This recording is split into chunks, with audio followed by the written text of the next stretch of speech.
भिन्न आप में रुचि सम्यक्त भलाय। यहाँ पर उन्होंने जीव का निश्चय, सम्यक दर्शन, सम्यक ज्ञान, चारित्र की चर्चा की। फिर उन्होंने व्यवहार सम्यक दर्शन का लक्षण दिया तीसरे चरण में आपको। फिर उन्होंने चौथे छंद में अपने लिए बहिरात्मा का विशेषण दिया, जो क्या है, देह जीव को एक गिने। देह और जीव को जो एक मानकर चलता है वही बहिरात्मा है। यहाँ पर बहिरात्मा और कोई नहीं, बहि यानी अपनी आत्म स्वरूप से जो बाहर है, अपनी आत्मा का लक्षण जो नहीं जानकर शरीर को ही आत्म रूप मानकर चल रहा है। तो यहाँ पर उसी को विशेष तौर से वो दृष्टि मिला रहे हैं कि बहिरात्मा, अंतरात्मा और परमात्मा, ऐसे वो तीन यहाँ पर भेद करके चले। देह और जीव को जो एक गिनता, एक मानता है, वो कौन है? वो उनकी दृष्टि में बहिरात्मा है। मतलब वह मिथ्या दृष्टि, ऐसा मिथ्या दृष्टि जीव जो देह को और एक। फिर उत्तम, मध्यम और जघन, अंतरात्मा के कितने भेद करना है अपने को? उत्तम अंतरात्मा, मध्यम अंतरात्मा और जघन्य अंतरात्मा। द्विविध संग मुनि सदुपयोगी। अब यहाँ पर बता रहे उत्तम अंतरात्मा कौन है? द्विविध संग बिन सदुपयोगी। दो संग कौन से? यहाँ पर संग का अर्थ और कुछ नहीं लेना, परिग्रह लेना। हाँ, संग का अर्थ ये नहीं साथ साथ, वो नहीं लेना, चतुर्विध संग नहीं लेना। यहाँ पर क्या लेना है? परिग्रह। दो प्रकार का परिग्रह कौन सा? अंतरंग परिग्रह और बाहिरिंग परिग्रह। अंतरंग में 14 के भेद होते हैं अंतरंग परिग्रह के, और बाहिरी परिग्रह के 10। तो पहले अंतरंग परिग्रह के 14 कौन से लेना? तो अंतर परिग्रह के 14 लेना। नो कसाय, हास्य, रति, अरति, शोक, भय, जुगुप्सा, स्त्रीवेद, पुरुषेक और नपुंसक। और 4 कसाय, क्रोध, मान, माया, लोभ, ये और एक मिथ्यात है ना। टोटल कितने होगा ये? 14। और बाहरी परिग्रह कौन सा लेना? तो यहाँ पर बाहरी योग में क्षेत्र, वास्तु, धन, धान्य, दासी, दास, कूप्य और भांड, ऐसे 10 परिग्रह बाहरी होते। तो 14 समझ में आ गया। 14 कौन से लेना आपको? 14 में पहले अपन ने लिया क्रोध, मान, माया, लोभ, ये 4। क्रोध का आप परिभाषा जानते हैं, मान की आप जानते हैं, माया और लोभ के बारे में आप जानते हैं।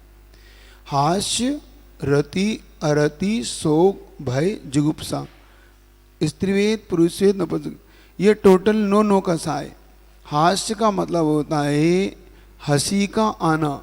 जो हंसी हमें हास्य कर्म के उदय से जो हंसी छूटती है, हंसी का उत्पन्न होती है, वो कौन से है? ये 9 कसाय में से एक है हास्य।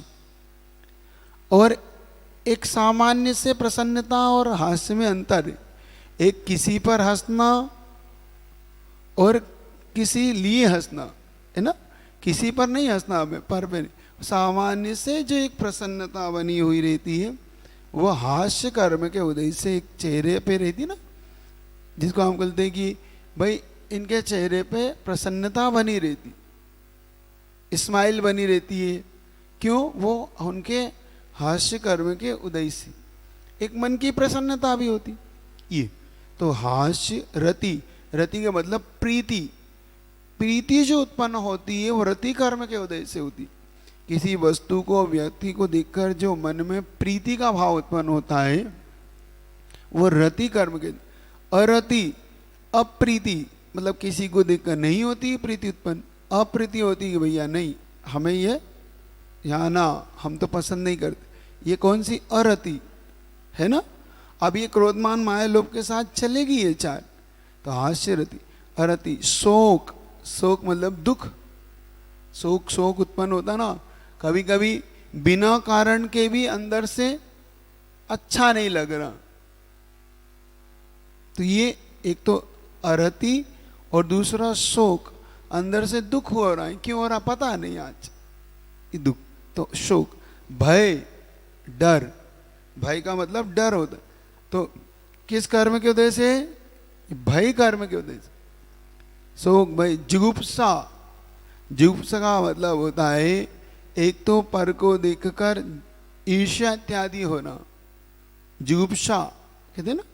तो ये जुगुप्सा क्यों हो रही है? जुगुप्सा नाम कर्म के उद्देश्य।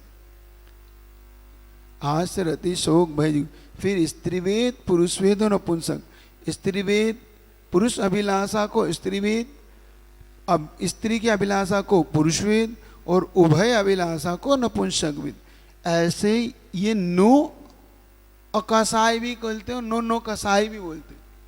तो ये चार क्रोध मान माया लोभ कसाय और नो नो कसाय और मिथ्यात, ऐसी 14 कसाय ये अंतरंग परिग्रह है। इनके रहने पर अब यहाँ पर क्या कह रहे हो? द्विद संग बिन सदुपयोगी मुनि उत्तम निज ध्यानी। अब अंतरात्मा कौन है? इन दोनों ही परिग्रह से। अब यहाँ पर अगर हम देखेंगे तो हमारे लिए स्पष्ट है कि यहाँ पर दोनों प्रकार की परिग्रह नहीं होना चाहिए। दोनों प्रकार के परिग्रह पर कभी भी शुद्धोपयोग नहीं प्रकट हो सकता। मतलब 10वें गुण स्थान तक जो कसाय का उदय है तब तक शुद्धोपयोग नहीं मानते। अब यहाँ कहा लेना उत्तम मतलब उत्कृष्ट रूप से, नीचे जगन्य मध्यम रूप से वो लेंगे। जहाँ से शुरुआत होगी सप्तगुण स्थान से वहाँ से वो चलेंगे, लेकिन मुख्य रूप से यहाँ पर जब कसाय की कणिका मात्र भी नहीं रहती उस अवस्था में ये शुद्धोपयोग या यथाख्यात चारित्र कहो, कसाय का अभाव कहो, ये मानकर वो चलते। तो यहाँ पर वो कह रहे हैं कि जो उत्तम है कौन है? मुनि महाराज, जो शुद्धोपयोग में लीन है वो उत्कृष्ट अंतर ध्यानी है। अंतरात्मा है ना, अंतरात्मा के 3 भेद अपन ने करे थे, उत्तम मध्यम जगन। तो उत्तम किसको लेना?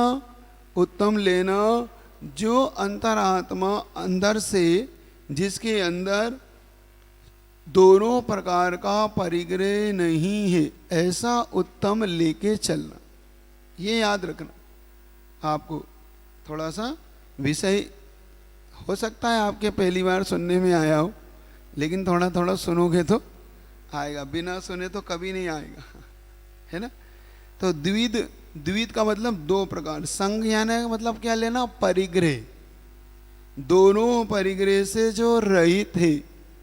अब ये बताओ, जो लोग ऐसा मानते हैं हमें कुछ किरण हुआ, थोड़ा सा हुआ, उनको कैसे हो सकता है? हमें आत्मा की थोड़ी सी अनुभूति हुई, हमने थोड़ा सा आत्मा को आनंद लिया, कैसे हो सकती हो? कह रहे जब दोनों परिग्रह से रहित वाले को यहाँ हो रही है, वो गिन ही नहीं रहे आपको, तो 4थे गुण स्थान में आप कैसे ग्रहण करोगे जब वो 6ठे 7वें 10वें गुण स्थान तक नहीं गिन रहे उत्कृष्ट में? तो आपको कैसे गिनोगे?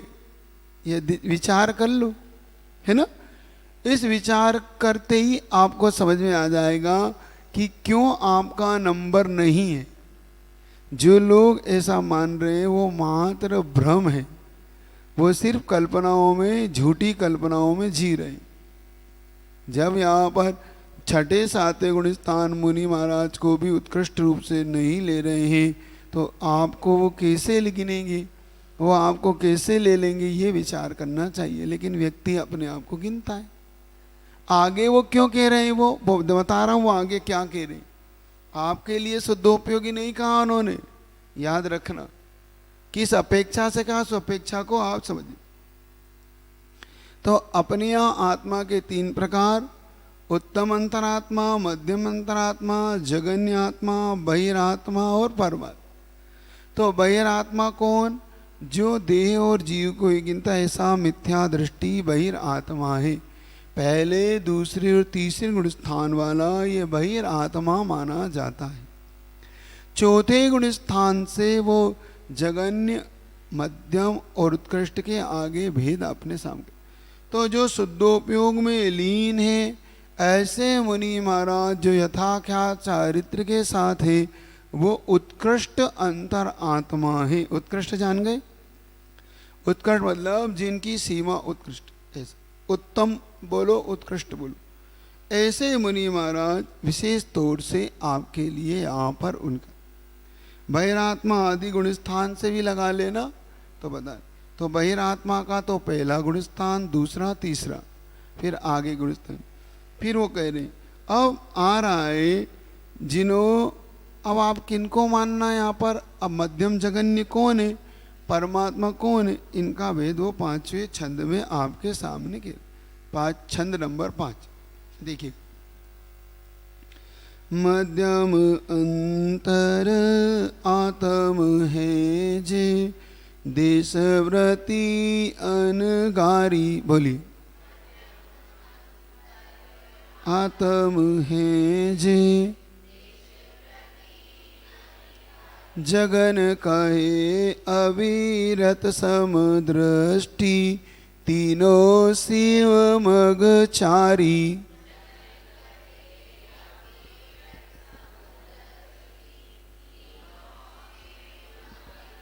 सकल निकल परमात्म देविद, तिनमें घाति निवारी।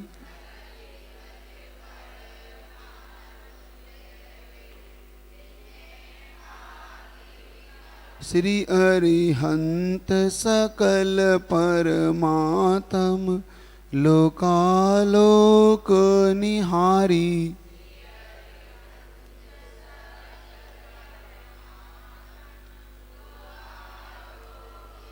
अब यहाँ पर मध्यम अंतरात्मा और जगन्य अंतरात्मा कौन होते हैं उसके लिए बता रहे हैं।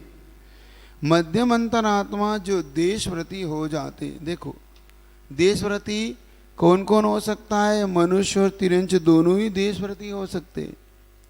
तो क्या तिर्यंचों में कोई ऐसी बात घट सकती है? लेकिन यहाँ किस अपेक्षा से कही जा रही, इसको आप पहले पकड़ लो। अपेक्षा के अभाव में कोई भी कथन अगर आप करने लगोगे तो आप गड़बड़ में आओगे। अंतरात्मा का मतलब कभी भी शुद्धोपयोग मत लगाओ, पहली बात। यहाँ पर अंतरात्मा से शुद्धोपयोग ने लेके सम्यक दृष्टि लगाना चाहिए। जो सम्यक दर्शन के साथ है, जो सम्यक दर्शन के साथ देश व्रत के साथ है, जो देश व्रत संयम सकल संयम के साथ है, और एक यथाख्यात चारित्र के साथ है। ये अलग अलग जीव को यहाँ पर आप लगाओ। एक जैसे मत लगाओ कि एक जैसा मत मान के चलो कि ये एक नहीं, तीनों अलग अलग यहाँ पर हैं। हमें तीनों को एक नहीं मान के चलना कभी भी। एक बात हमारी दिमाग में हम तय ये कर लें, क्योंकि हमने एक मान लिया तो वहीं से हम गड़बड़ में आएंगे। हमें एक नहीं मानना है, और शुद्धोपयोग का भी कोई लेन देन नहीं है यहाँ पर, क्योंकि शुद्धोपयोग कहने से फिर चौथे गुण स्थान में बना लोगे। तो चौथे ज्ञान में क्या द्विविध संघ है? वो दोनों संघ का त्यागी है। दोनों संघ मतलब दोनों परिकार परिग्रह का शुद्धोपयोग का मतलब क्या होता है? पहला प्रश्न तो ये है। शुद्धोपयोग का मतलब होता है जब साधक अपनी आत्म साधना में जब लीन हो जाता है, जब अपनी आत्मा की अनुभूति करने लगता है, वो शुद्धोपयोगी कहलाता। उपयोग हमारे यहाँ 3 प्रकार का है, शुभ उपयोग, अशुभ उपयोग और शुद्ध उपयोग। अशुभ उपयोग क्या कहलाता है? जो हमारे हिंसा आदि 5 पापों में जो भाव उत्पन्न होते हैं वो अशुभ उपयोग कहलाता है। जैसे राग द्वेष करना, किसी की हिंसा करना, झूठ बोलना, परिग्रह, कुशील, चोरी, ये 5 प्रकार है ना। व्यसन करना, सप्त व्यसन, जैसे चोरी करना, मद्य मांस मधु का सेवन, परिस्थिति सेवन, वेश्यागमन, जुआ खेलना, ये प्रकार के व्यसन करना। अथवा ईर्ष्या करना, किसी की जलन करना, चुगली करना, किसी के मारपीट करना किसी के साथ, तो ये सब अशुभ उपयोग है ना। बुरा सोचना, बुरा बोलना, बुरा करना, ये अशुभ उपयोग के लक्षण है। ये यहाँ पर वो ये कहना चाहे। और शुभ क्या है? शुभ उपयोग क्या होता है? भगवान की पूजन करना, अभिषेक करना, जाप देना, व्रत नियम संयम पालन करना, इनका पालन करना, ये सब शुभ उपयोग है ये। और शुद्धोपयोग क्या है? जो शुभ और अशुभ दोनों से जो ऊपर उठ रहा है, वो किसी क्रिया में ना लगकर मात्र अपनी आत्म भावना में लगा हुआ है, जिसको बोलते गुप्ती। मन वचन काय तीनों। गुप्ती का अर्थ अब क्या होता है? गुप्ती का मतलब होता है अपनी तीनों मन वचन काय की क्रिया का रोक देना। क्या कर देना? रोक देना। मन से भी मौन, वचन से भी मौन, और काय से भी चलना फिरना, सब का ध्यान, जिसको ध्यान अवस्था कहते हैं। अब ये किनके होती है? मुनि महाराज के होती है। क्योंकि मुनि महाराज के अलावा किसी को नहीं माना जा सकता, क्योंकि मुनि महाराज के अलावा अपन किसी को मानेंगे तो क्या वो ग्रस्त को हो सकती है, ऐसा विचार हम करेंगे। क्या ग्रस्त इस योग्य हो सकता है? क्या आप मन वचन काय को रोक सकते हैं? नहीं। आप आर्त ध्यान रौद्र ध्यान को ही नहीं रोक पा रहे हो भी, तो आप शुद्धोपयोग के पात्र कैसे हो सकते हो? यहां पर ये कहा जा रहा। तो जो शुभ ध्यान तो कर सकते हैं आप, शुभ उपयोग तो लगा सकते हैं, शुभ में आपका उपयोग लग सकता है। जैसे स्वाध्याय करेंगे, अच्छी बातें सोचते रहे, आप जाप करते, अभिषेक पूजन में आप मन लगाते, ये तो आप कर सकते हो। लेकिन आप सोचो कि मैं शुद्ध में लग जाऊं तो नहीं। वो किनके हो सकता है? पहली शर्त क्या है? शर्त देखो, आगम की पहली शर्त यानी पात्र कौन है? जो पात्र होगा वही उसका पात्र हो सकता है। अब उसका पात्र उन्होंने किसको बनाया? उसका पात्र उन्होंने बनाया जिसने संपूर्ण परिग्रह का त्याग किया हो। क्या आप पूरे परिग्रह के त्यागी हो सकते हैं ग्रस्त? वो कह रहे हैं जिसके पास तिल तुस मात्र परिग्रह नहीं हो। क्या कह रहे हैं वो? तिल तुस, तिल समझते हो? तिल्ली का दाना। तुस समझते हो? जो घास फूस होती ना, उसे तुस कहते हैं। आपके यहाँ झाड़ू नहीं होती? झाड़ू कौन सी? फूल झाड़ू होती। फूल झाड़ू के आगे का जो तिल तुष बोलते हैं, तुष तुष मास है, तो बोलते हैं ना भाई ये तो डंडी या उसके ऊपर का हिस्सा है। हाँ, तो इतना भी परिग्रह जिनके पास नहीं हो उनको इसका पात्र यहाँ गिना जाता है। आप कितने परिग्रह के त्यागी हैं? परिग्रह आप अखंड परिग्रह से आप लदे हुए। अकंठ जानते? कंठ ये बोलते, कंठ तक आप डूबे हुए हो परिग्रहों में, 5 पापों में, तो आपको शुद्धोपयोग हो कैसे सकता है? कोई त्याग नहीं, कोई व्रत नहीं, असंयम अवस्था आपकी हो रही है, फिर भी आप कह रहे हो हमें लहर आ रही, हमें लहर आ रही। कोरोना लहर तो आ सकती, वो तो आ सकती है, आत्मा की लहर आपको नहीं आ सकती। ये यहां पर वो ये कहना चाह रहे, लेकिन आदमी व्यक्ति का अपना अलग अलग चिंतन करता रहता है, अलग अलग भाव। समझ रहे हो आप? तो आ गया शुद्धोपयोग, समझ है ना? शुद्धोपयोग का पात्र, क्योंकि वो शर्त क्या है? द्विविध संग, मतलब 2 प्रकार का परिग्रह जिनके पास नहीं है। तो जो वो कह रहे हैं अगर हम गुणस्थान से भी इसको देख ले तो पहले से तीसरे गुणस्थान तक अशुभ उपयोग ही होता है। चौथे गुणस्थान में कुछ सुपयोग होते हैं, 5वें 6ठे गुणस्थान तक सुपयोग है। फिर आगे के गुणस्थान में फिर बुद्धि और अबुद्धि पूर्वक वो चलाते हैं, फिर उसको अबुद्धि पूर्वक शुद्धोपयोग की भावना भाता हुआ कसायों को दबाता हुआ या नष्ट करता हुआ चढ़ता है, तब वो 11वें 12वें गुणस्थान में शुद्धोपयोग का पात्र बनता है। ऐसा ये कुछ विवक्षाएं नहीं समझने से इस प्रकार की अलग अलग मान्यताएं हो जाती। ये वो यहाँ पर वो कहना चाह रहे, समझ में आ गया? इस प्रकार से वो कह रहे। अब उन्होंने ये कहा, अब 5वां जो छंद है आपका वो क्या कह रहा है? मध्यम अंतर आत्मा कौन है?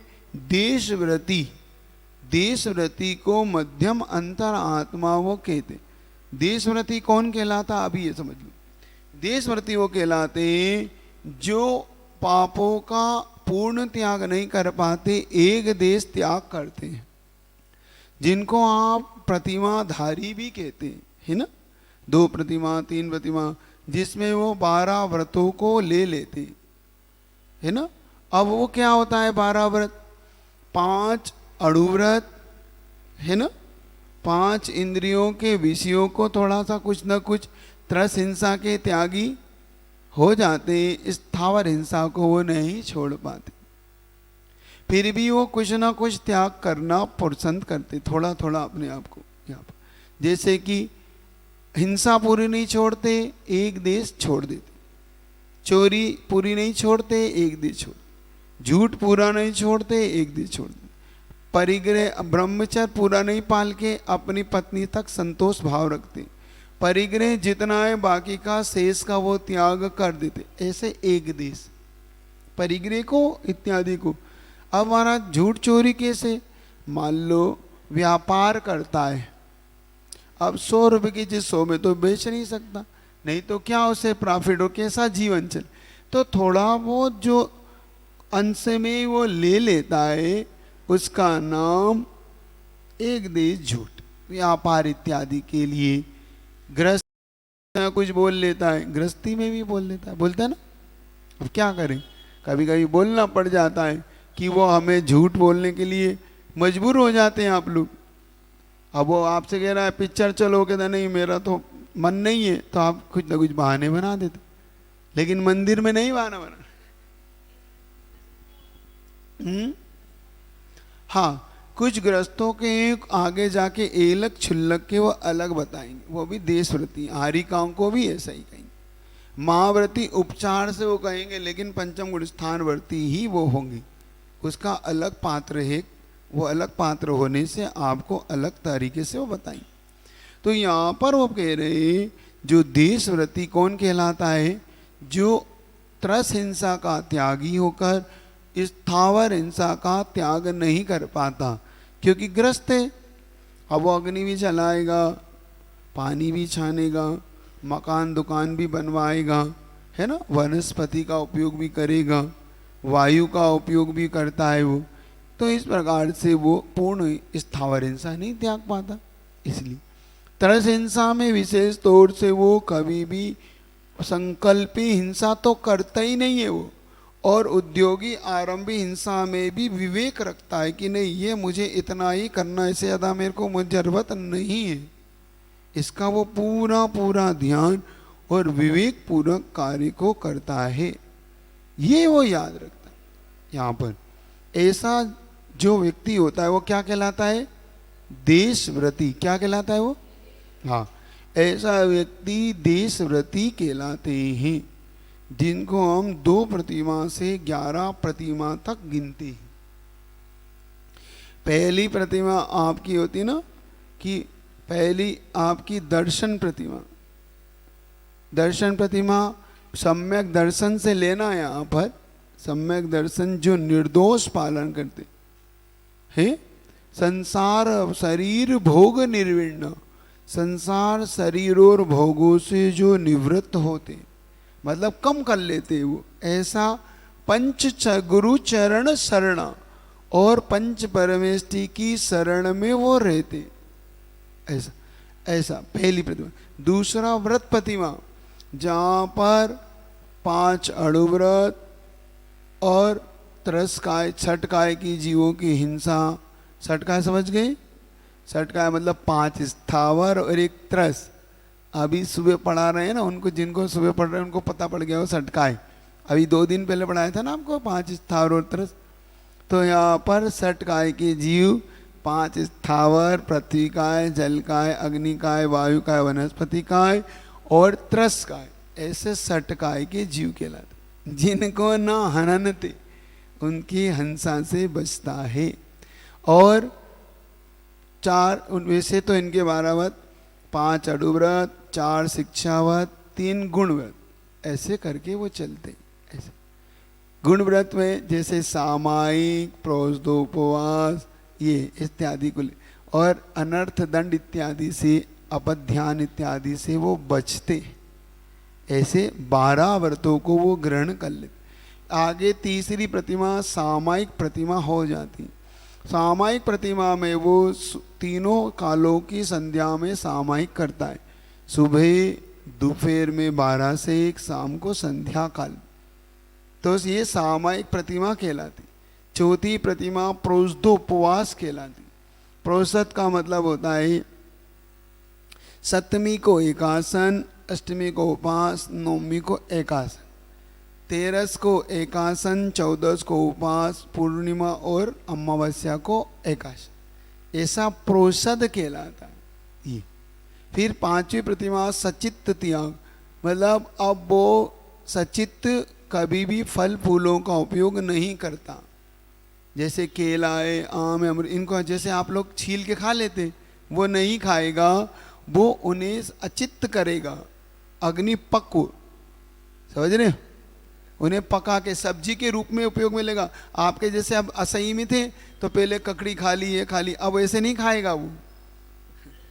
आप जैसे सेम फल उठाया, 2 पीस किया, खा लिया, केला उठाया, छिलका निकाला, खा लिया, ऐसा वो नहीं करेगा। सचित्त त्यागी वो विशेष तौर से उसको पकाएगा तब खाएगा। ये फिर आगे जाके रात्रि भुक्ति का त्याग, मगर तो इससे पहले क्या रात्रि भोजन कर सकता? नहीं, इससे पहले जब घर में चतुर्थ स्थान में नहीं करता रात्रि भोजन, तो वैसे ही नहीं करते, तो यहाँ कैसे कर सकता है? यहाँ पर रात्रि भुक्ति का त्याग का मतलब ये लेना जहाँ पर अब कृत कारित अनुमोदना भी नहीं करेगा। जैसे पहले कभी कोई मेहमान आ जाता था तो भैया थोड़ा सा देख लेना, अब वो कहता मैं नहीं बोलता क्योंकि मेरा अब रात्रि भोजन त्याग है, छठी प्रतिमा मेरी हो चुकी, इसलिए वो नहीं चक्कर में पड़ता। पहले घर में मान लो कोई बहू बेटे बाहर से आए तो कह देता था जरा देख लेना, शाम तो 7 बजी है, कोई बात नहीं फिर भी देख लो। अब कहता है नहीं, सूर्यास्त तो हो चुका, मेरा मौन, करो चाहे मत करो, वो आपका इच्छा है, कोई भी हो, नहीं बोलता वो।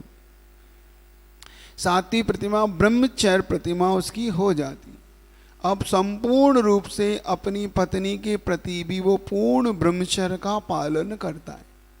अब वो किसी की कृत कानियोना भी नहीं करता, किसी की शादी में नहीं जाता, किसी के विवाह इत्यादि के लिए किसी से कहता भी नहीं। आजकल कह देता ना भाई इनकी शादी इनसे हो जाए, ये देखा, अब वो कहता मैं किसी के चक्कर में नहीं पड़ता, मेरा त्याग है। आठवीं प्रतिमा आरंभ त्याग, अब वो किसी प्रकार के आरंभ अनुमति नहीं देता। पहले वो बता देता था बेटा ये धंधा कर लो, ये समझ लो, अब कहता नहीं, मैं अब आरंभ में नहीं पड़ता। नौवीं प्रतिमा परिग्रह का, अब वो धीरे धीरे त्याग कर लेता, मतलब अब परिग्रह की वो अर्कत का नहीं करता, वो कहता है मैं अब नहीं।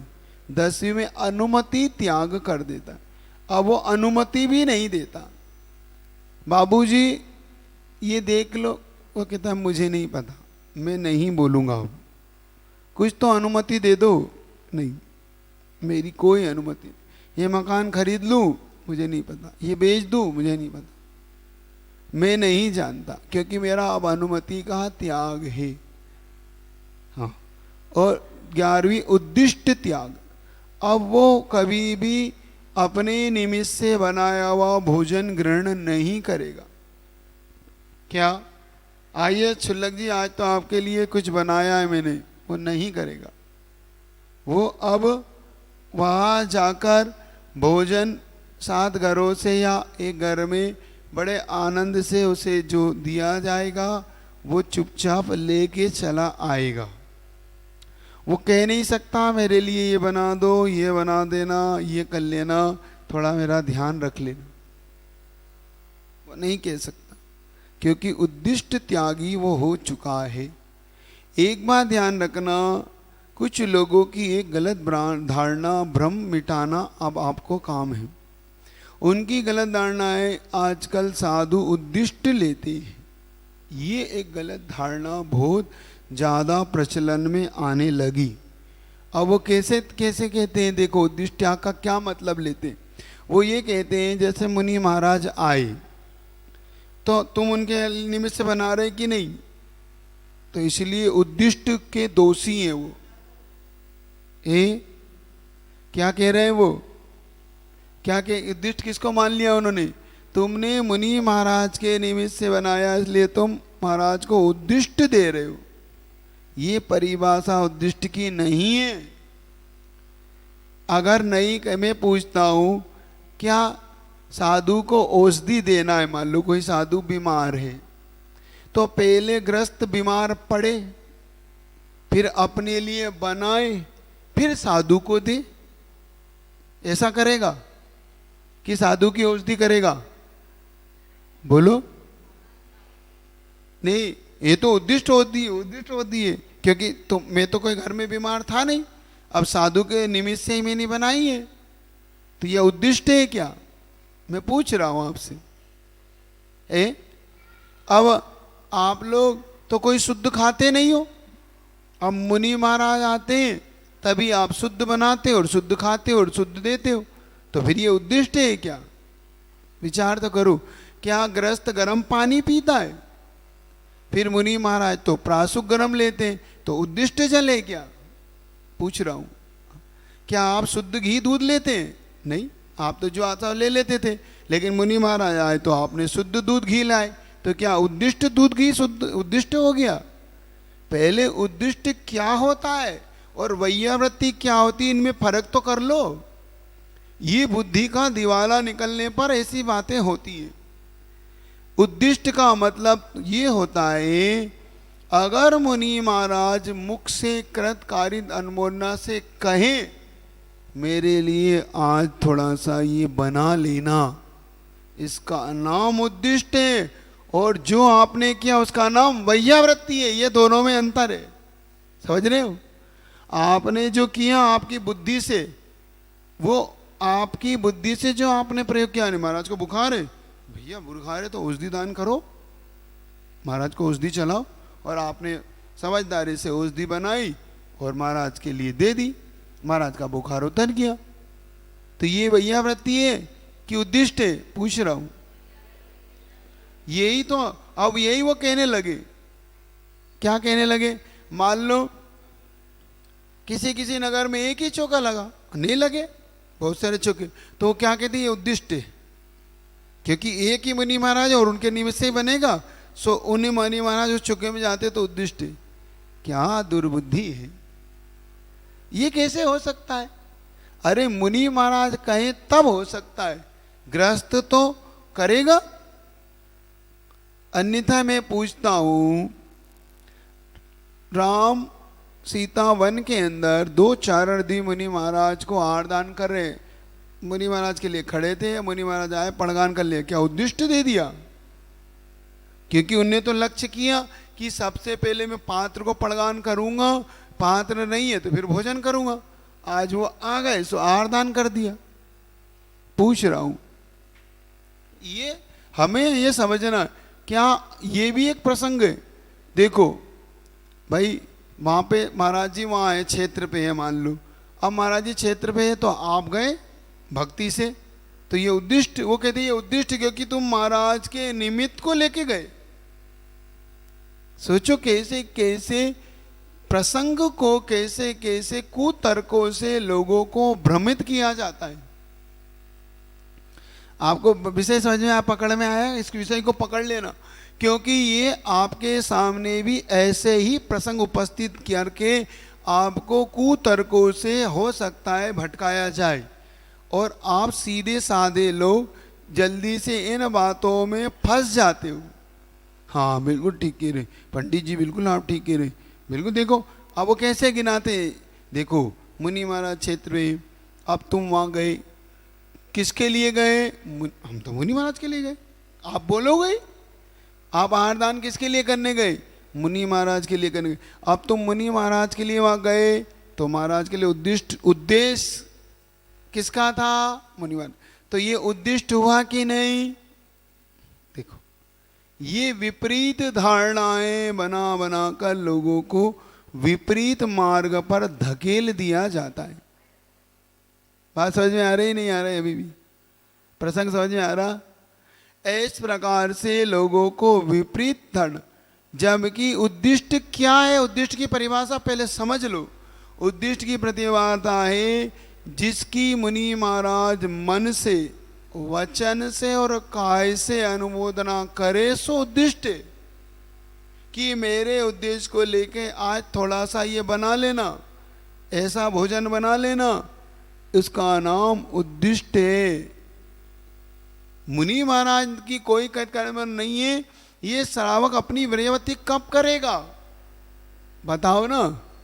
मान लो मुनि महाराज की आंख में दर्द है, तो तुमने आंख की निमित्त से औषधि लेके आए कि पहले अपनी आंख में दर्द करोगे, फिर औषधि लाओगे, अब उसमें से मुनि महाराज को दान दूंगा, ऐसा करोगे? बोलो, क्योंकि नहीं, अब मैं पहले तो मुनि महाराज के निमित्त से नहीं करना है मुझे, तो पहले क्या करूं, पहले अपनी आंख में दर्द पैदा करूं, फिर औषधि लाऊं और फिर वो मुनि महाराज को चलाऊं ताकि निर्दोष औषधि है। ऐसा करोगे? बताओ ना। पहले तुम अपने आप को बुखार लाओ, फिर मुनि महाराज को बुखार आए, फिर तुम अपनी औषधि बनाओ, फिर दो। ना तुम गर्म पानी पीते हो, ना तुम कोई किसी प्रासुक, तुम प्रासुक फल फूल खाते हो? प्रासुक फल नहीं, कोई प्रासुक नहीं, कोई गर्म नहीं, किसी प्रकार का नहीं। तो फिर ये क्या चक्कर है?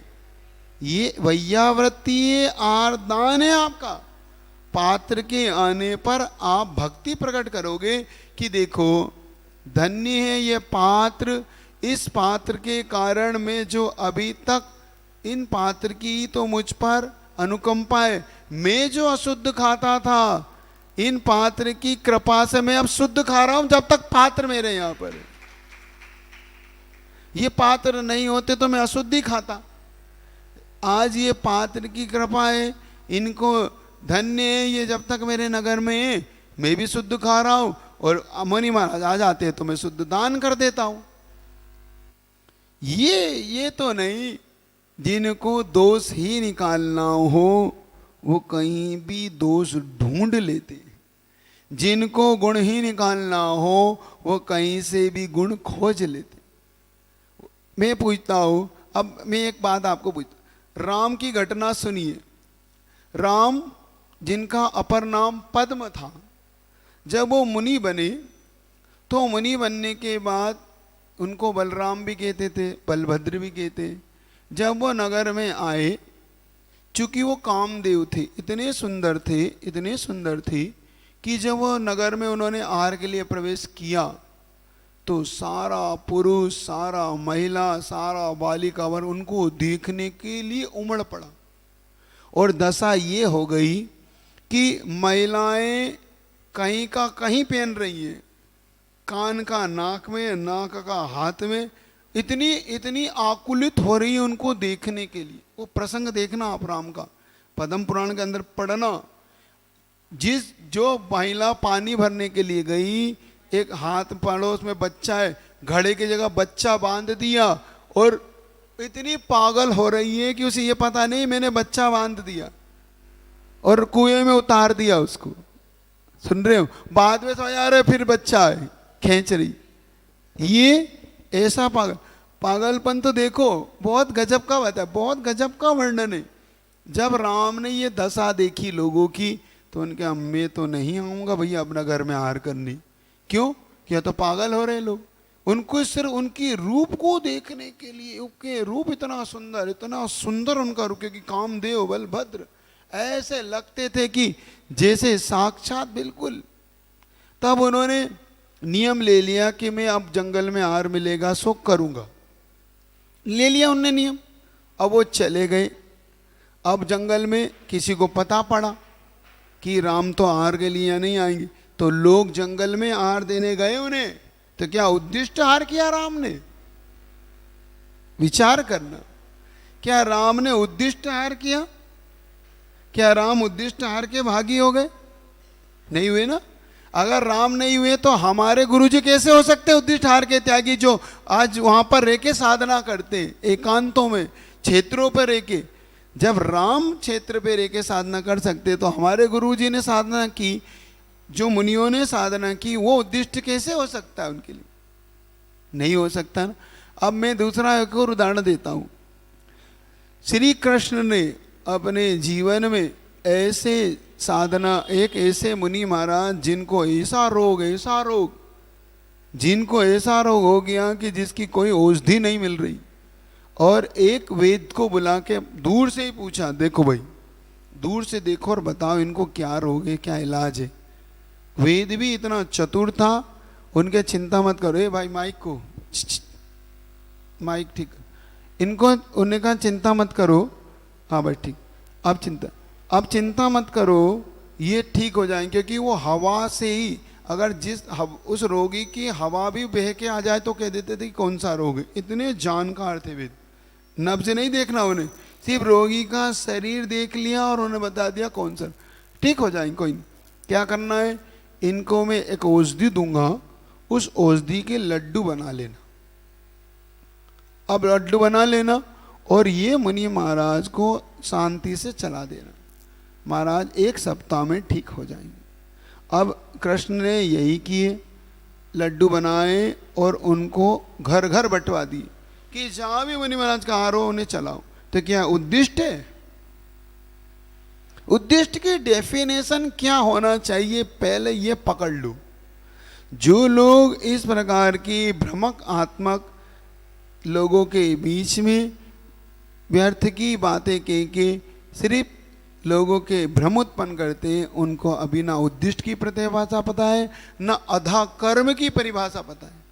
उन्हें अधा कर्म भी नहीं पता, अधा कर्म क्या होता है, ना अधा कर्म ना उद्दिष्ट, कुछ नहीं, अधा कर्म हो रहा है। अधा कर्म किसके लिए कहा है, पहले सोच तो लो।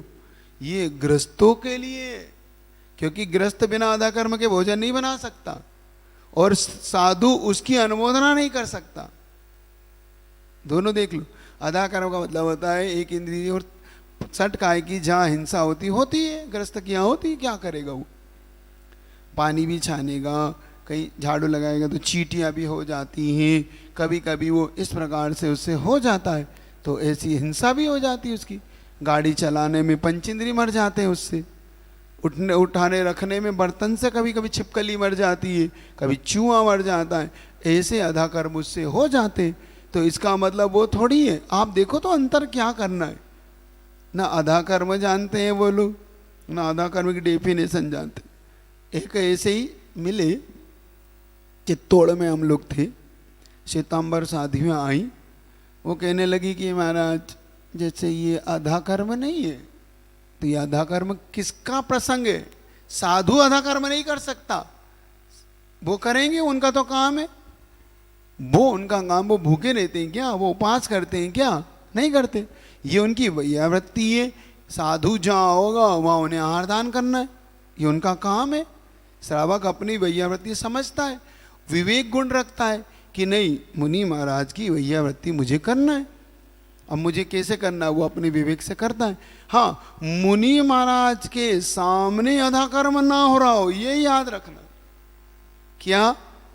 मुनि महाराज के सामने अगर आप तुम गैस जलाओगे, मुनि महाराज के सामने तुम भोजन बनाओगे, झाड़ू लगाओगे, पंच सूना जिसको बोलते, चूका, चुल्ली यानी जानते हो, बेलन, तवा, कूटना, ओखली, पानी की बाल्टी जिससे भर रहे हो, और रस्सी, झाड़ू, ये पंच सूना कहलाते। इन पंच सूना का उपयोग मुनि महाराज की आहारचर्या करते समय ना हो। एट प्रेजेंट मुनि महाराज खड़े हो, तुम लगे हो, वो पंच सूना वही आधा कर्म मुनि महाराज के सामने नहीं होना चाहिए। कभी कभी बहुत अविवेक आप करते हो, ये मैं बता रहा हूँ वो क्या है, क्योंकि आज चर्चा निकली। तो कभी कभी आप क्या करते हो, सामान ढोल देते हो, फिर पोछा लगाते हो, ये आधा कर्म की श्रेणी का आरंभ है। मुनि महाराज के लिए विकल्प पैदा करता है, ये नहीं करना कभी। पहली बात तो गिरे ना वस्तु, गिरा दी, सॉरी महाराज, आप सॉरी महाराज माफ कर दो। अब वो महाराज क्या करे वहाँ, अब तुम्हें रोना देखें कि अपनी चर्या देखें, अब वहाँ दया भी आती है। कि कैसे करें इनसे।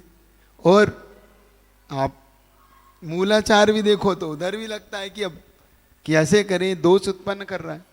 कभी कभी अपशब्द भी ऐसे आप निकल जाते हैं, आप ध्यान रखो, बहुत बार मुझे कहना पड़ जाता है भैया मौन रहो। क्या महाराज आज तो हम मर गए, ऐसे शब्द बोलते हो आप लोग। आप नहीं आते तो दिल तो ऐसा हो गया मर गए जैसे, ऐसे ऐसे शब्द नहीं बोलना है। अब जैसे अब देखो, एक दो दिन पहले किसी ने क्या कहा, अब मैं क्या करता हूँ, अंतराय करूँ तो आफत है, नहीं करूँ तो मेरी। उन्होंने भाई छेने का रसगुल्ला है, अब उस हमने कहा हम नहीं ले रहे, तो उन्होंने कहा लो महाराज हम निचो दे रहे, इसमें जान ही नहीं बची। अब हम क्या करें, कैसे कहें। हमने कहा भैया तुम हमारा अंतराय कराओगे, ले लो महाराज, इसमें तो अब जान भी नहीं बची। अब बताओ अंतराय होगा कि नहीं ऐसे शब्दों से। हे खून आ रहा उसको लग गई, ऐसे मत शब्द बोलो। ये असभ्य शब्दों से अंतराय का प्रसंग बनता है। ये मर गया, जाने नहीं बचे, हाय मैं मर गया, मैं मर जाती, ऐसा ऐसे शब्द मत बोलो, समझ रहे हो। ये अपशब्द अंतराय के कारण है ना। लघु शंका, दीर्घ शंका, इस तरीके के मत शब्द उच्चारण करो। छोटे बच्चे होते ना, जाओ इनको दीर्घ शंका करा लाओ, अंतराय हो जाएगा। मुनि महाराज त्यागी व्रतियों के लिए भी कहा जा रहा है ऐसे शब्द नहीं बोलना, समझ रहे हो। चौके में नहीं, डेली में तो बिल्कुल नहीं, फिर भी क्या होता है भाव वसात। अब भावुकता है, आप नहीं आते तो आज तो मर जाते, अब वो भावुकता में बोल रहा है। उसे ये विवेक नहीं है कि ये शब्द यहाँ नहीं बोलना, मुनि महाराज के सामने नहीं बोलना। आपको देख के तो ऐसे महाराज आज तो डरा दिया आप 2-3 चक्कर क्या लगाए, हमारे तो प्राण निकलने को हो रहे, अब ऐसे बोलते है ना। ऐसे शब्दों का उपयोग नहीं करो, भावुक इतने मत हो कि अशब्द, ठीक है। इस प्रकार से आज इतने ही रख लेते, 7:15 हो रही, कल इसकी और विवक्षा समझ लेंगे। तो ये प्रकार से, इस प्रकार से अपना प्रसंग निकला। तो थोड़ा से प्रसंग इसलिए निकालना जरूरी था कि उद्दिष्ट क्या होता है, उद्दिष्ट की परिभाषा समझ लेना। ना तुम गरम पीते हो, ना तुम शुद्ध खाते हो, ना तुम बीमार हो, फिर भी ये सब तुम कर रहे हो, आहारदान औषध दान, फिर क्या है, ठीक है। चलिए, यथाख्यात चारित्र होता है जहाँ पर कसाई की कणिका भी नहीं हो, मतलब 10वें गुण स्थान से ऊपर यथाख्यात चारित्र नाम पाता है। 10वें गुण स्थान जहाँ पर सूक्ष्म लोभ बचाए, वहाँ से नीचे वहाँ तक वो सामायिक छेदोपस्थापना, पर्यारुशुद्धि और सूक्ष्म सांप्राय, ऐसे 4 चारित्र का नाम पाता है। यथाख्यात चारित्र जहाँ पर कसाई की कणिका भी नहीं है, ऐसा 11वां, 12वां, 13वां, 14 गुण स्थान यथाख्यात चारित्र का नाम पाता है। यथाख्यात, यथा यानी जैसा है वैसा। ये बोलो चिंतामणि पाशनाथ भगवान की जय, मुनि श्री विशाल सागर जी महाराज की जय। आप सभी का जिज्ञासा समाधान में स्वागत है। नमोस्तु महाराज श्री निखिल जैन सरधना से मेरे ईष्ट गुरुवर के चरणों में बारंबार नमोस्तु। महाराज श्री इनकी जिज्ञासा है, गौ सेवा का जैन संस्कृति में क्या महत्व है? जैन संस्कृति अहिंसा की उपासक है और अहिंसा की उपासक समाज दया अनुकंपा का पालन करती है। तो दया और अनुकंपा का जब पालन करती है तो सिर्फ वो मनुष्यों के लिए नहीं करती, उनकी अनुकंपा तिर्यंचों पे भी होती है। तो जैन संस्कृति में इसलिए गाय इत्यादि जो मुख पशु हैं उनके प्रति भी दया का भाव रखते उनका लालन पालन किया जाता है, क्योंकि उनको कत्ल खानों में मारने के लिए थोड़ी छोड़ना। इसलिए जैन संस्कृति। और एक और आचार्य से कहते हैं, एक वीरसेन स्वामी हुए, उन्होंने यह श्री सा गो एक ऐसा सूत्र धौला के अंदर दिया जिसका अर्थ उन्होंने गुरुदेव ने किया, यह यानी जो श्री यानी लक्ष्मी, सा गो वह गाय है। इस पृथ्वी पर अगर कोई श्री यानी लक्ष्मी है तो गाय है, धन जिसको अपन बोलते हैं ना, ऐसा एक प्रकरण ये भी। दूसरा एक प्रकरण पद्म पुराण में निकलता है कि जब एक ब्राह्मण राम के पास पहुंचते हैं तो स्वयं राम उन्हें 18,000 गायों का दान करते, वो प्रसंग भी पढ़ने लायक है। तो वहाँ पर भी दान के प्रसंग में गायों का दान भी दिया जाता। तो इससे पता पड़ता है। और आचार्य भगवान का एक कहना था, प्रायश्चित ग्रंथों में भी ऐसा ध्वनि आती है कि इस पाप का प्रायश्चित इस प्रकार के गोदान इत्यादि से करके किया जाता है। तो इससे लगता है कि अपने यहाँ पर गाय का जैन दर्शन में अपने एक अलग मुख पशु की दया इत्यादि अनुकंपा के भाव से उसका अलग भाव है। नमोस्तु महर्षि। महर्षि, शिविर से रिलेटेड जिज्ञासाएं अभी भी आ रही हैं कि महिलाओं के लिए क्या व्यवस्था रहेगी और जो लोग केवल पूजा में बैठेंगे वो भोजन कैसे करेंगे, और पुरुषों के लिए क्या रहेगी। तो बाहर की कि यहाँ की? बाहर की भी और यहाँ लोकल की, दोनों। पहले मैं बाहर की महिलाओं के लिए बता देता हूँ। बाहर से जो महिला शिवरार्थी आएंगी उनके लिए कमेटी द्वारा एक अलग व्यवस्था की गई है रुकने करने की। उनके भोजन की व्यवस्था भी घर घर अलग से ही हो जाएगी, उसमें कोई नहीं। शिवरार्थी में उनकी व्यवस्था भी बन जाती है। अल्पाहार की व्यवस्था उनकी भी संध्या में वैसी ही हो जाती है, क्योंकि वहाँ पे एक अलग बना दिया जाता है व्यवस्था जिसमें वो कर सकते हैं। और बाकी शिविर के शेष कार्यों में वैसे ही भाग लेते हैं जैसे पुरुष। बस इतना ही है। उनके सोने की व्यवस्था अलग होती है। महिलाओं की एक अलग ही व्यवस्था होती है, पुरुषों की एक अलग व्यवस्था होती है।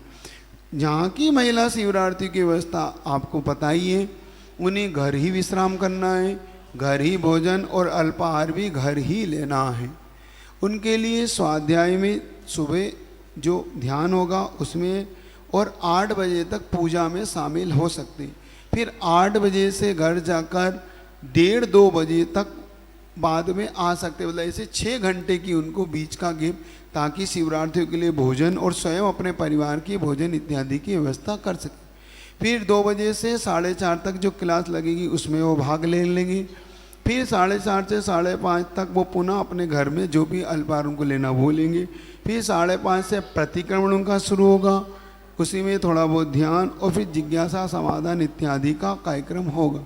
फिर 7:30 पर उनके लिए फ्रीनेस है, वो चाहें तो रुके नहीं तो नहीं रुके। फिर सांस्कृतिक कार्यक्रम में उन्हें देखना हो तो ठीक, नहीं देखना हो तो घर जाके विश्राम, स्वाध्याय, ध्यान, प्रतिक्रमण कर सकते। इस प्रकार से मैं यहाँ की शिवरात्रि। अब इसमें क्या दिक्कत है? इतना सरल तो है आप लोग के लिए। आप महिलाएं इतना कठिन क्यों मान रही हैं इसको? पुरुषों को तो फिर भी यहाँ 24 घंटे रहना है। पुरुषों में भी 2 कैटेगरी कर दी, एक कैटेगरी जो 24 घंटे यहाँ रह सकता है, एक कैटेगरी जो घर जा सकता है। अब इसमें पुरुषों को भी समस्या नहीं, जो पुरुष घर जाना चाहता है वो घर चला जाए, जो यहाँ रहना चाहता है वो यहाँ रह जाए। जिनको लगता है कि हमें साधना करना चाहिए अपने जीवन में, वो हमारे पास 24 घंटे रह के साधना करें।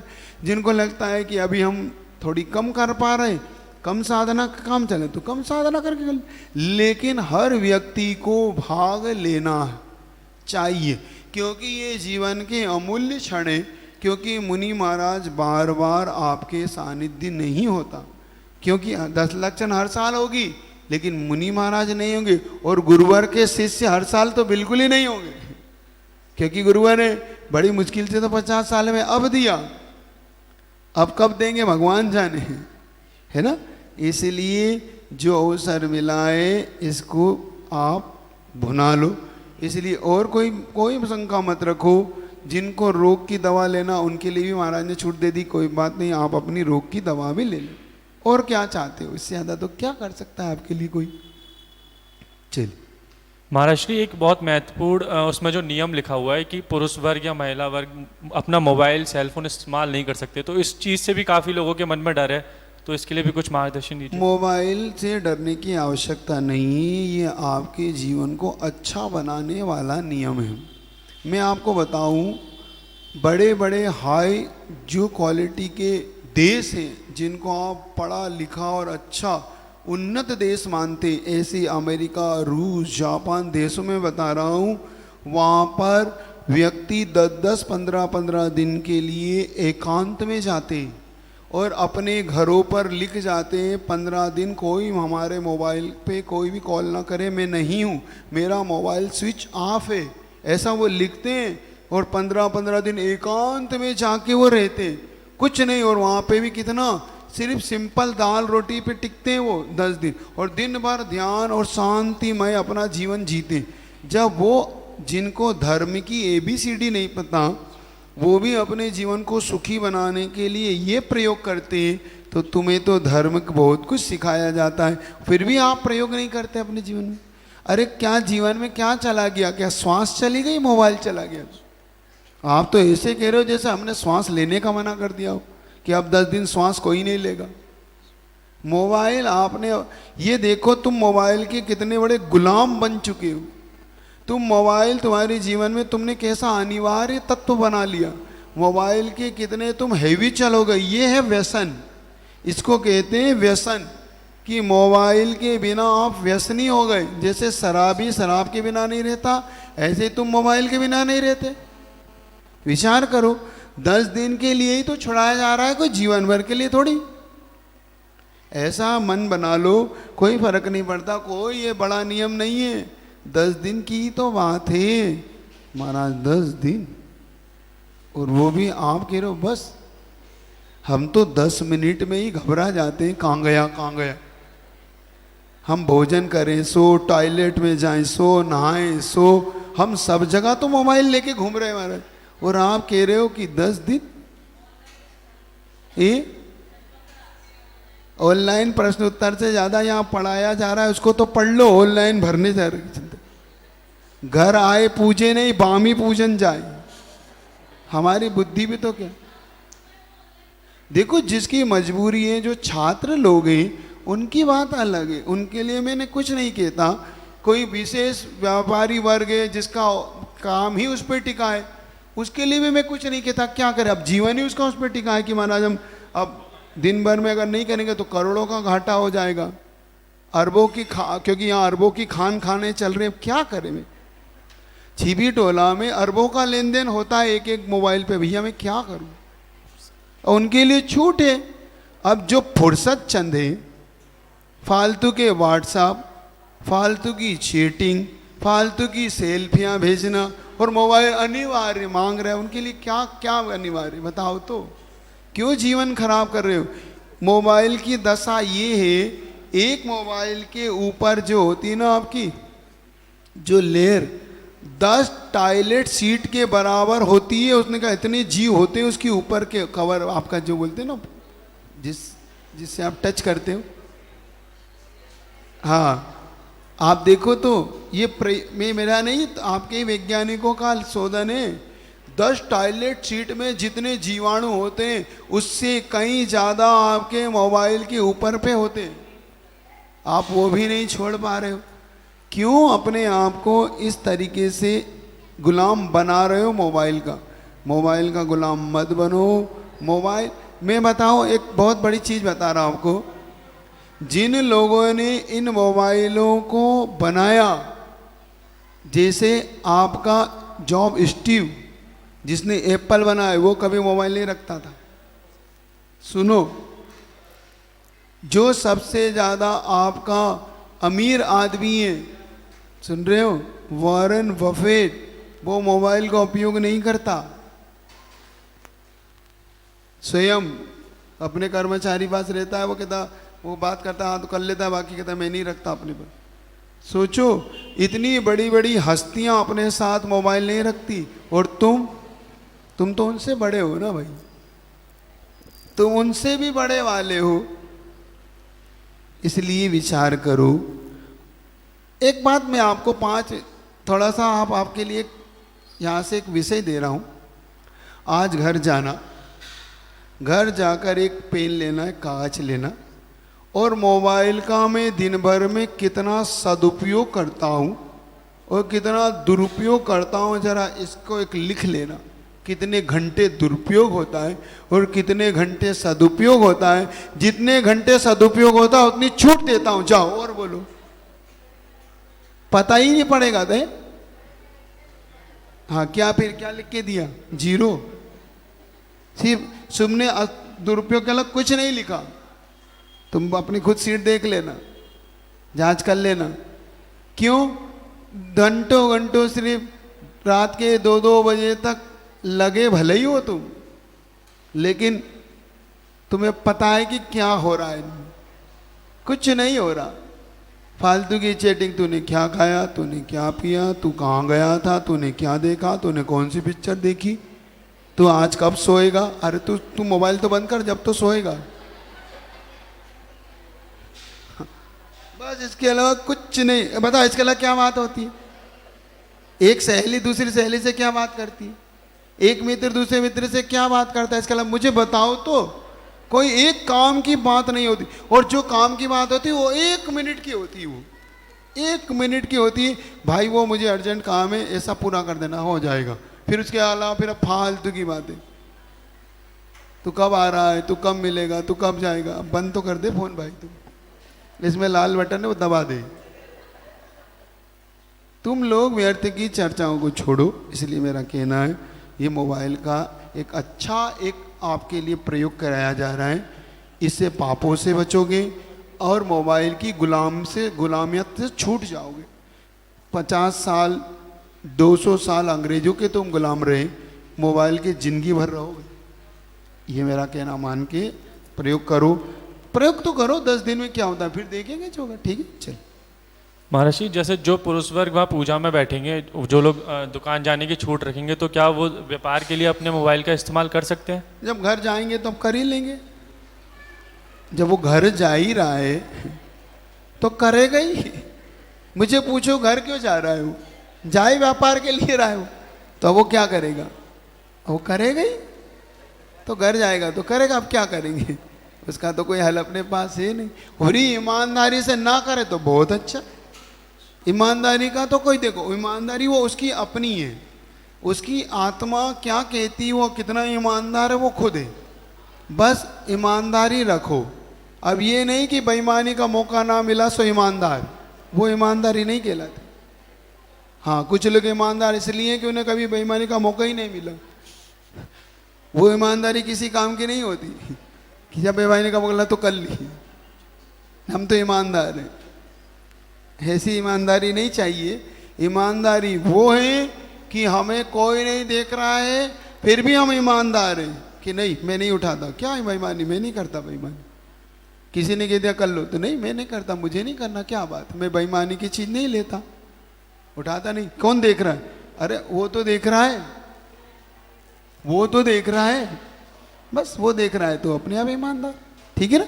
तो वो अपनी ईमानदारी से करे। क्या, चलिए। और किसी को पूछना हो तो हाथ खड़े कर लेना। गुरुदेव के चरणों में कोटि कोटि नमोस्तु।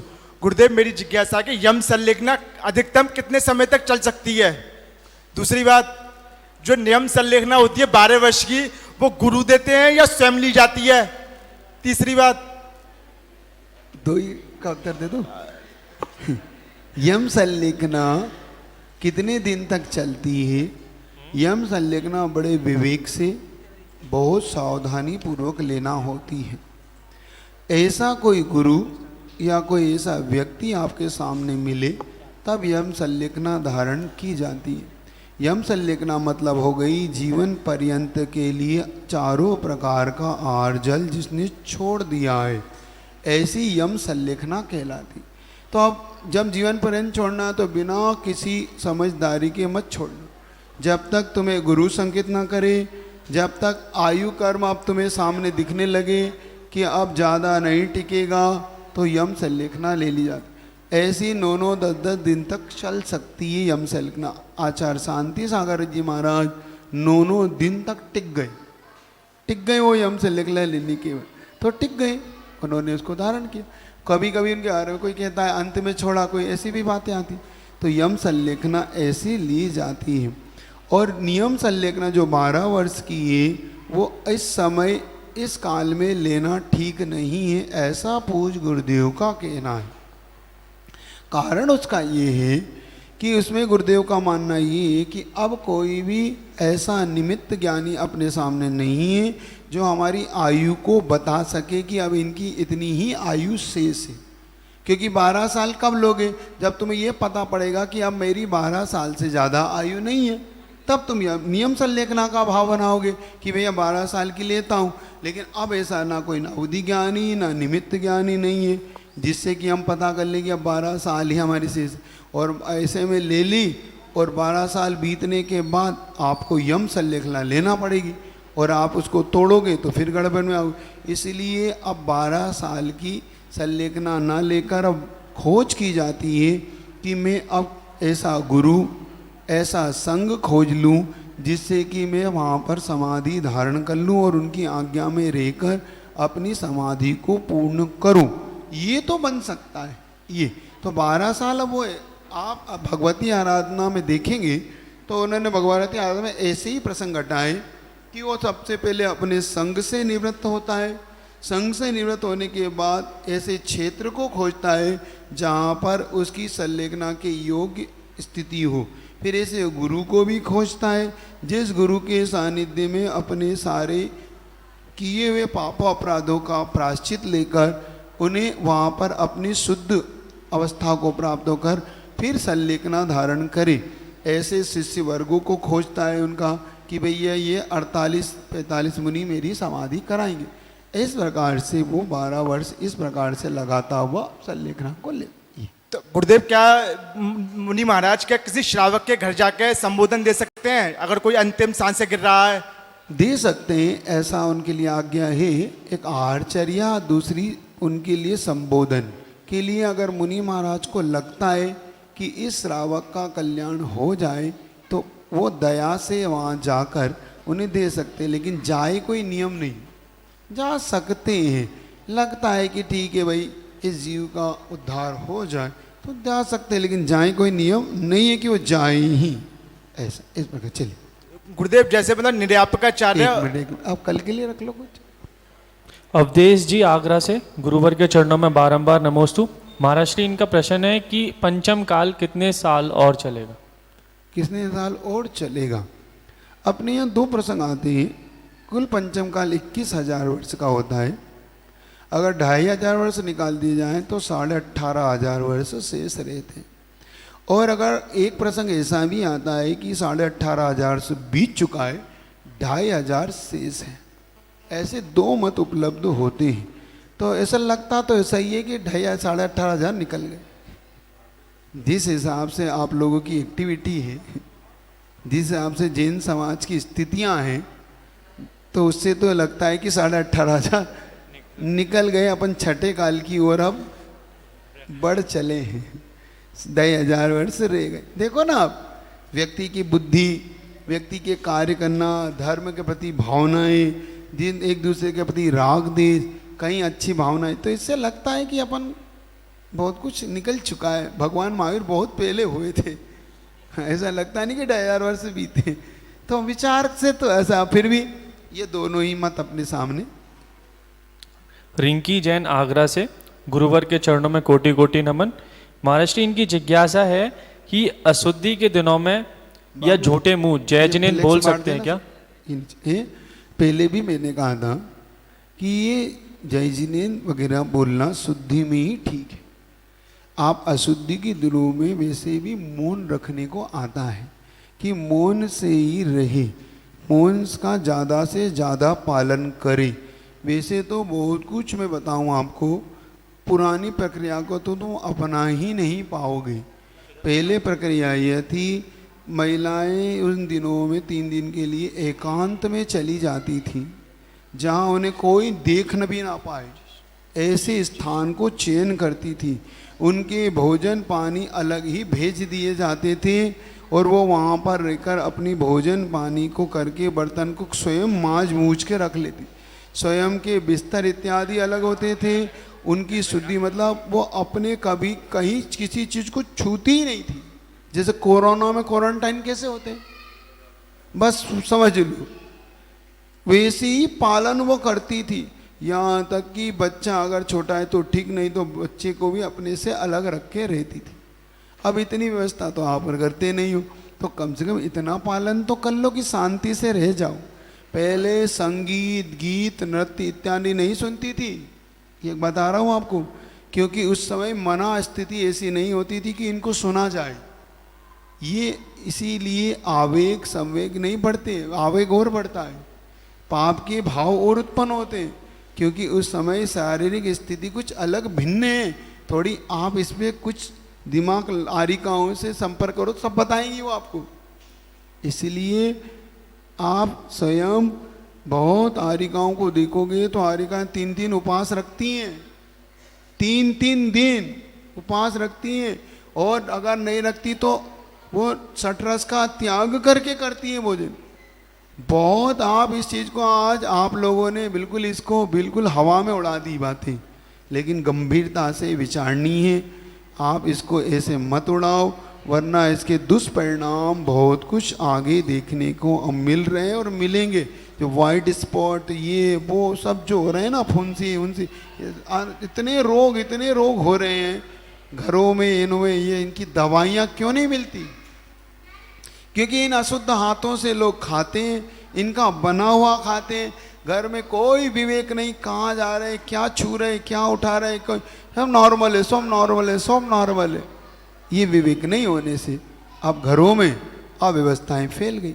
अब इससे ज़्यादा मैं क्या कहूँ, आप खुद पढ़िएगा, बहुत सारी इसमें पुस्तकें मिल जाए। चलिए, नमोस्तु महर्षि। महर्षि आचार्य श्री का एक हाइकू है, भरा घड़ा भी खाली लगे जल में, हवा से बचो। हाँ, जब आप जल में जब बाल्टी या घड़ा डालते हैं तो क्या होता है, जल में जब डालता है वो भर के पानी के अंदर जब तक रहता है तब तक आपको कोई वजन महसूस नहीं होता है ना, नहीं होता। जैसे ही वो जल से ऊपर आता है फिर आपके हाथ पे जोर पड़ता है, अब लगा वजन है। जब तक जल में नहीं लगता, आप देख लेना, प्रयोग कर लेना, आपके यहाँ टंकी होगी ना, टंकी में बाल्टी डालना और उठाओगे तो लगेगा अरे कुछ नहीं वजन, और जैसे ही आप उसको ऊपर लाओगे अब लगता है वजन, उठाना कठिन। हवा से बचो, हवा में, अब हवा में आते ही आचार्य से यही कहना चाह रहे हैं, जब तक तुम धर्म रूपी उसमें डूबे हो तब तक हल्के हो, बाहरी हवा में आते ही भारी हो जाओ। समझ रहे हो? संसार की हवा लगते ही व्यक्ति हाँ भारी हो, किससे? पापों से, पापों से भारी हो जाती। चलिए इतने ही रख लेते। चलिए प्रश्न नंबर 17, ठीक है, प्रश्न नंबर 17 करना कि 18 कर लेते हैं, वो बड़ा कठिन पड़ेगी इसकी लय, चलो फिर भी कभी करेंगे, आज तो ये कर लेते। प्रश्न नंबर 18, ये भी अच्छा वजन है। बिन तेरे गुरुवर मेरा हर गीत अधूरा लगता है, बिन तेरे गुरुवर मेरा हर गीत अधूरा लगता है, बिन तेरे जीवन का हर संगीत अधूरा लगता है, बिन तेरे जीवन का हर संगीत अधूरा लगता है। सम्यक पथ पर चलने का, सम्यक पथ पर चलने का संकल्प अधूरा लगता है, बिन तेरे गुरुवर मेरा हर गीत अधूरा लगता है। मैं अबोध शिशु था गुरु तुमने पथ पर चलना सिखलाया, मैं अबोध शिशु था गुरु तुमने पथ पर चलना सिखलाया, सत्य अहिंसा और संयम का तुमने ही पथ दिखलाया, सत्य अहिंसा और संयम का तुमने ही पथ दिखलाया, बिन बाती बिन ज्योति के, बिन बाती बिन ज्योति के हर दीप अधूरा लगता है, बिन तेरे गुरुवर गुरुवर मेरा हर गीत अधूरा लगता है। भक्ति के सुर ताल मधुर झंकार तुम्ही से है गुरुवर। भक्ति के सुर ताल मधुर झनकार तुम्ही से है गुरुवर। मन वीणा के तारों की टंकार तुम्ही से है गुरुवर। मन वीणा के तारों की डंकार तुम्ही से है गुरुवर। शब्दों में लालित्य स्वरों में जान तुम्ही से है गुरुवर। शब्दों में लालित्य स्वरों में जान तुम्ही से है गुरुवर। सच पूछो स्वर शब्दों की पहचान तुम्ही से है गुरुवर। सच पूछो स्वर शब्दों की पहचान तुम्ही से है गुरुवर। बिन फूलों बिन कलियों के, बिन फूलों बिन कलियों के हर बाग अधूरा लगता है। बिन तेरे गुरुवर मेरा हर गीत अधूरा लगता है। बिन तेरे जीवन का हर संगीत अधूरा लगता है। बिन तेरे जीवन का हर संगीत अधूरा लगता है। तेरे पावन दर्श से में का मन का हर एक कोना है। तेरे पावन दर्श से महका मन का हर एक कोना है। मेरे गुरुवर इस धरती पर बिना खोट का सोना है। मेरे गुरुवर इस धरती पर बिना खोट का सोना है। बिन चंदा बिन तारों के, बिन चंदा बिन तारों के आकाश अधूरा लगता है। बिन तेरे गुरुवर मेरा हर गीत अधूरा लगता है। तू ही दाता तू ही ज्ञाता तू ही एक सहारा है। तू ही दाता तू ही ज्ञाता तू ही एक सहारा है। इस धरती को पावन करने प्रभु ने तुम्हें उतारा है। इस धरती को पावन करने प्रभु ने तुम्हें उतारा है।